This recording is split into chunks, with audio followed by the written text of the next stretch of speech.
Welcome to the Generation Kids Daily Devo podcast, where we move from wonder to worship, looking for God at work in the world around us, ready to ask the tough questions and discover what His Word has to say to us. Today's episode is titled, Your Fly is Down, and it comes from me, Casey Taylor. Just a quick note about today's Daily Devo. I wasn't going to do one today because of some chaos in our personal life. But then I woke up this morning and I felt like the Lord gave me a little bit of a word to share. So without further ado, here's today's unplugged version of our Daily Devo podcast. There was a season of my life where many things that I'd wanted to happen and many of my hopes were hanging in the balance, which just means that I was on the verge of either seeing things fall into place or fall to pieces. Some decisions out of my hand would determine a lot about the dynamics of my life, but also about how I felt about so much of what I've been working towards for years. To spare you the details, I'll just tell you, things didn't work out, and it made me really sad, and if I'm honest, pretty angry inside. I started to analyze all of my actions leading up to that decision. What I could have done better, but I thought I'd been unfairly judged. And I just had a hard time accepting how things had turned out. Then, in a conversation with one of my closest friends, as he listened to me and sat with me, almost as sad about my situation as I was, I saw a moment in him when something switched from feeling just sad to something else. As he looked at me, I could see that it was hesitancy and a little nervousness showing on his face. This week, we've been talking about the fruit of the Spirit called faithfulness. And we've learned that it means several different things, but at its heart, there's a commitment and a loyalty. There might be no more consistent place to find the need for this type of fruit than in our friendships. So many of us love to tease our friends playfully and to give each other a hard time about the funny things that we know about one another. We love to celebrate one another's accomplishments and prop each other up when we see that our friends need some encouragement. But the Bible tells us that friendship, a faithful friendship, also includes loving someone enough that when you need to say hard things, you do, in order to help build up one another in truth and pave the way for God to work in us. Proverbs 27, 5-6 says this, Better is the open rebuke than hidden love. Faithful are the wounds of a friend. Profuse are the kisses of an enemy. When we love and care for someone, and when the Spirit is at work within us, He will use us to speak the truth to one another in love.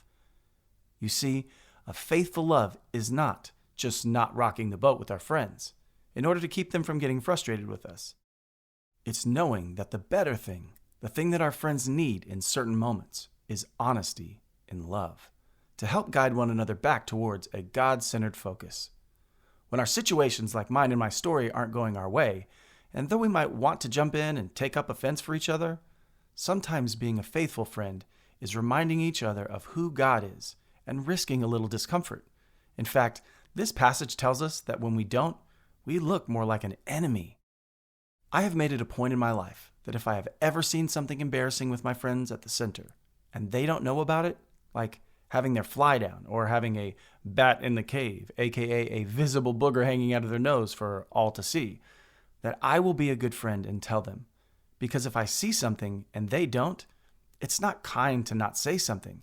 And even though it's embarrassing for me to have to tell them, they always appreciate it in the end, because no one wants to miss seeing something that others clearly see.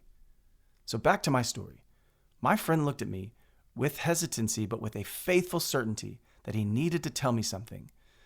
That what was happening to me wasn't fair, but it was happening. And he asked me where it left me, and how I felt about God or how I thought about God in light of my unchanging and unfair situation.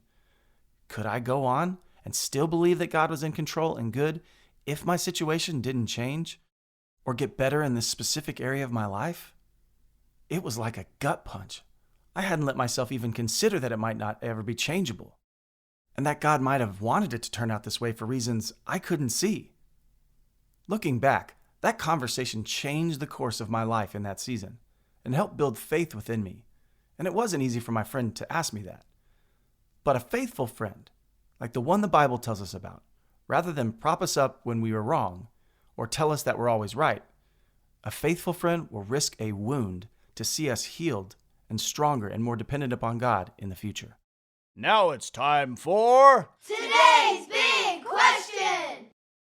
Today's big question is, what friend do you have that might need some encouragement or a kind word in love? Is anyone you know struggling? Before you go and share what you see that might be wrong with them, I want to encourage you to be faithful to pray for them. Pray for them now and pray for them often. Then, in the right moment, God will give you a little push to say something to them. But it will always be loving and always with the purpose to draw them back to the Lord. But being faithful starts with bringing them before the Lord in prayer. So pray for them now. Thanks for listening to the Generation Kids Daily Devo podcast. If you want to keep in touch with us on all our social media platforms, check out the links in the description. And if you'd like to help support us as we continue to create meaningful content for kids of all generations, please subscribe to our Patreon by visiting us at patreon.com/wearegenerationkids.